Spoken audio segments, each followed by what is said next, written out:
Welcome to Deep Dive. We are back for season 2 of what we started last year called Deep Dive, where we go deeper into the past sermon from Pastor Smith on the Sunday prior. So this past Sunday, he preached because of envy, John 18:39 through 40. And as always, it's on our YouTube. If you listen to podcasts, it's also there for you just to listen to it on Apple Podcasts, wherever you get your podcasts from. And here was the text. But you have a custom that I should release someone to you at the Passover. Do you therefore want me to release to you the king of the Jews? Then they all cried again, saying, Not this man, but Barabbas. Not Barabbas. Now Barabbas was a robber. Now, Pastor preached a great message on that. And he really dove into a way of looking at Jesus and Barabbas like many haven't seen before. But we're not going to go over that because you need to go watch the sermon. And we're not going to give you a cheat on not watching the sermon. But instead, we're really going to focus on what I believe is the big issue that so many of us can see ourselves in, is envy. And you defined it, a feeling of discontent or covetousness with regard to another's advantages, success, possessions. And oftentimes, almost a whole lot of the issues that we go through in life is because of envy. Whether we're envious of someone so we feel some type of way, or people are envious of us and put up unnecessary hurdles for us to have to get through. A lot of the time, envy is a big piece of why there's issues in the world. Why do you think that is? Because you've been getting us to think about our identity. And if you see your identity any other place outside of Christ, it's because it's the way of life. Yep. Because everything begins with Christ. And so when you, like I kept saying, when you realize that what God has for you is for you. So then it doesn't matter what somebody else has or what you don't have because you know. Yeah. And like we say, sometimes we just see the surface. We just see where they driving, where they living, how they interact and moving. We don't know what they've had to go through to get where they are, to endure all that. Yeah. And I think that's the big piece for me. No, I agree 100% with you. It's the biggest piece of envy is us truly not believing God has enough for us, and what He has for us is for us. Because you getting the house has nothing to do with me getting the house. So there's no reason I shouldn't be happy for when you get the house, because that it's not like I can't get one. That's what the whole issue comes down to, is us truly not believing that God has enough to really take care of all of us. You know, one of the messages, we started the Bible reading plan over again, where we're starting to read the Bible. And this year, I've seen Esau in a different light. And I think it's something that we can truly relate to. We can all relate to at some point in our life.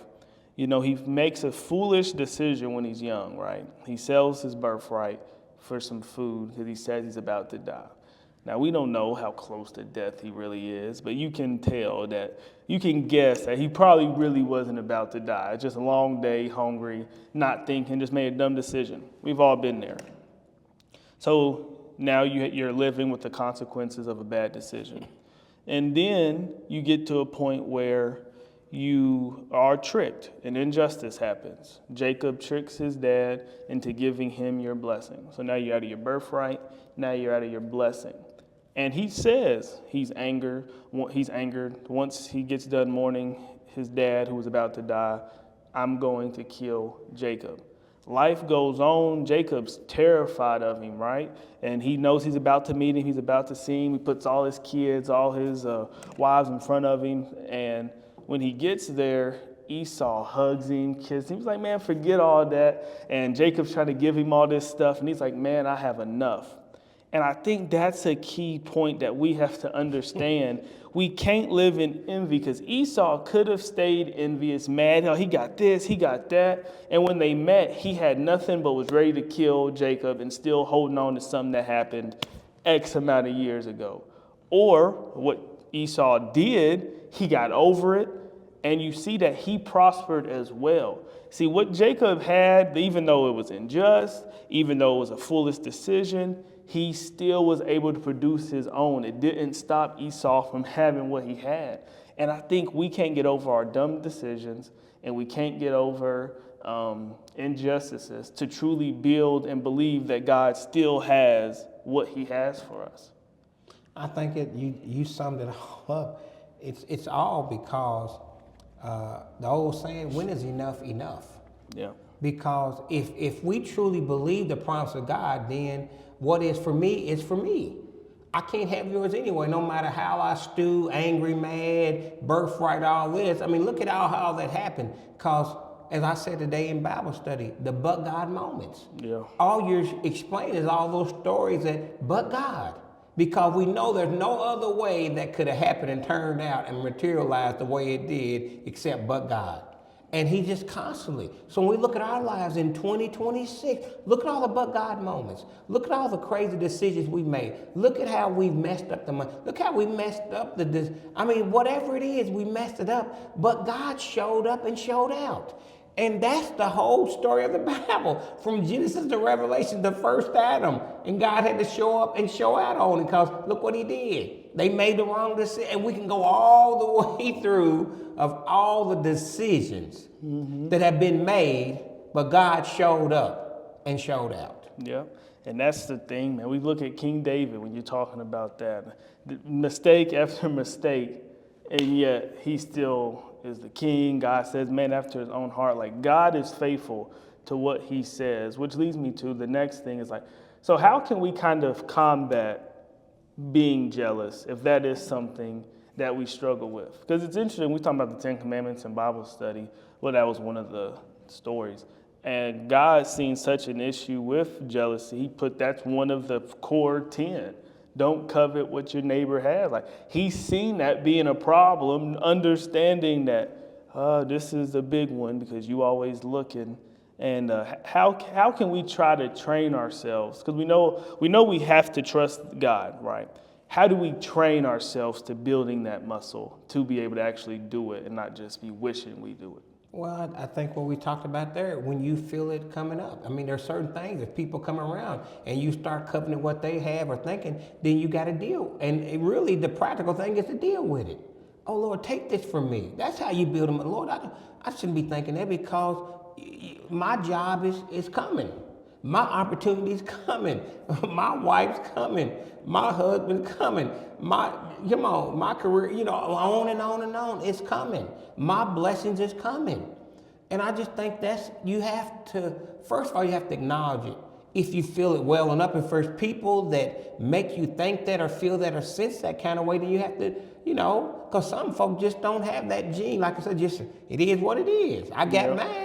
I ain't worried about what you got because I'm trying to take care of mine. But then there's others who are always worrying about and talking about what you have. And so how do you have to constantly fight against that? And like you said, that's a great point. You knew for it to be one of the 10 core design footprints, blueprints of there should not cut, because again, when you do that, you're really saying to God is, I don't trust that you know what's best and you got what's best for me. Yeah. So if you really look at it like this, I go, okay, so if it's this shack and this car that's a hoopty, as we say, then that's what God has me right now and what's the until? You know what I'm saying? Right. No, absolutely. Because whenever I really think about it, man, that last piece of what you said is really it. I just don't trust God.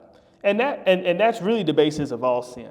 I think in this moment, I know better than what God has for me. And you ask, why is it important to know the various stories of the Bible? And that's another reason why you need to become the Wednesday, by the way. But it's just like, because not only is it good for when I'm trying to lead someone, but it's good just memory for me. Oh, wait, I'm kind of acting like where Job was. Let me go on and tighten up. Oh, I'm where Noah was. Let me kind of tighten up. And there's just so many of them stories. It's not just for what I can do for others, but it actually can help build me and get me out of what I was fitting to fall back into.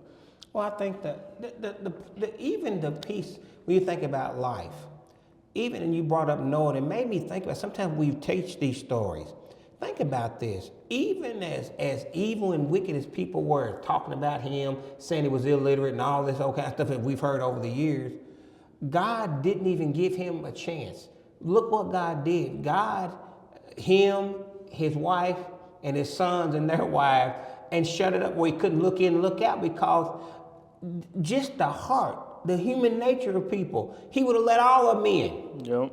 I mean, it's just, come on, because nobody could, and the wailing and all this, and heard and all this, couldn't see. You think about that. And just shut it down, because he had to do it to where no one could do anything and get any credit but God. Yep.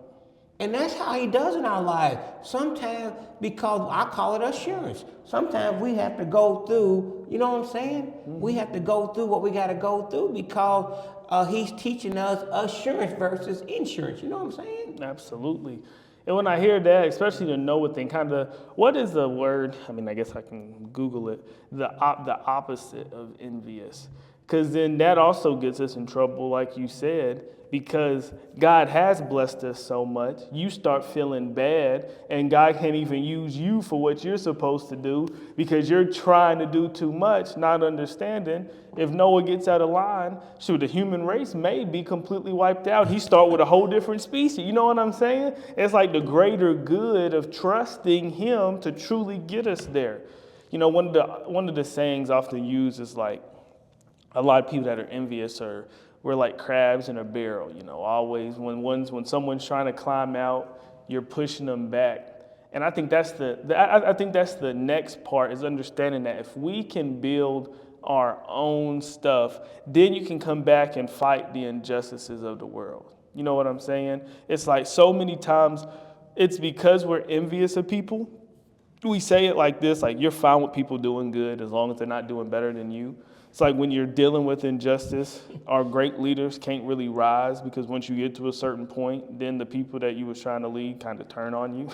And it's like, if we could just understand that if we just built this up, then we can fight the injustice together. But we never get to that point because we're too busy fighting each other on the way up. And it's just something that the enemy just loves, he enjoys, because he knows we're never going to fight him because we're too busy fighting each other.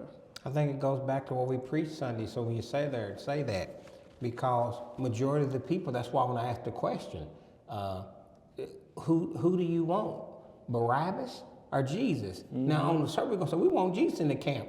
But then birds of a feather flock together. Yep. So all sinners don't know but sinners.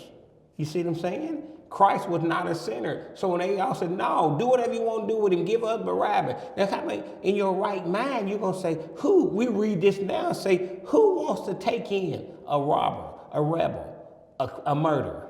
And no one take a just one in, a holy one. You start talking that house and say, this don't even make sense, does it? But God is how it works, how he operates, how he makes us really see. You know what I'm saying? And the beauty of it all. And sometimes I have to just be so very careful, because either I trust him and believe in the promises or I don't. Yeah. It's that simple. Because Noah was just like everybody else. He never seen rain, but he trusted him. Yep. He's the one, he told me to do this. Yep. And everybody walking by, and yet still, with all them ridiculing him. That's why I go back. It's such a powerful story, because everybody ridiculed him, but God didn't give him a chance. So when he moved him up in there, shut it where he couldn't see in or out.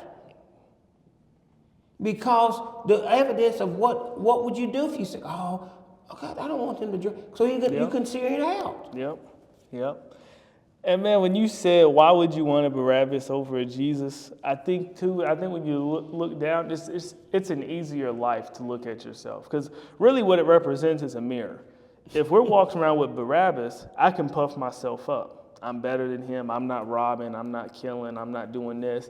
But now if I got to look at Jesus walking around every day, now I'm seeing I'm not loving. I'm not compassionate. I'm not.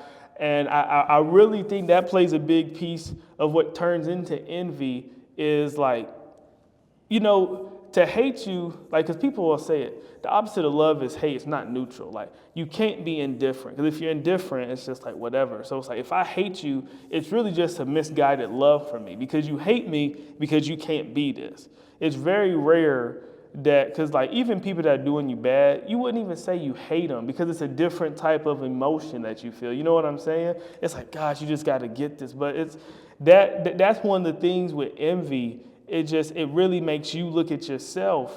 It's like, oh, if they're doing this, why can't I do it? So instead of thinking they're doing it so I can do it, I'm gonna hate you because I don't want you doing it. And I think that's a big piece of the mindset that we got to get out. So when you're choosing a Barabbas or Jesus, it's easier to have Barabbases around just because it doesn't make me, I can feel like I'm better versus having the Jesus around and I feel like I'm on the bottom floor. That's good stuff, man. It really does. And I guess that's how when you start wrapping it up, you start thinking about that. That's a great point. That the mirror, Jesus shows you Barabbas. Oh, I ain't this. But when you look at Jesus, everything, it exposes everything about us. Mm-hmm. And that's what they were saying. Because get him away from us. Because everything that he's doing, even Pilate's wife said, look how our lives being. Can you just leave? Come on, everything is turned upside down when he came on the scene. Will you just wash your hands of him?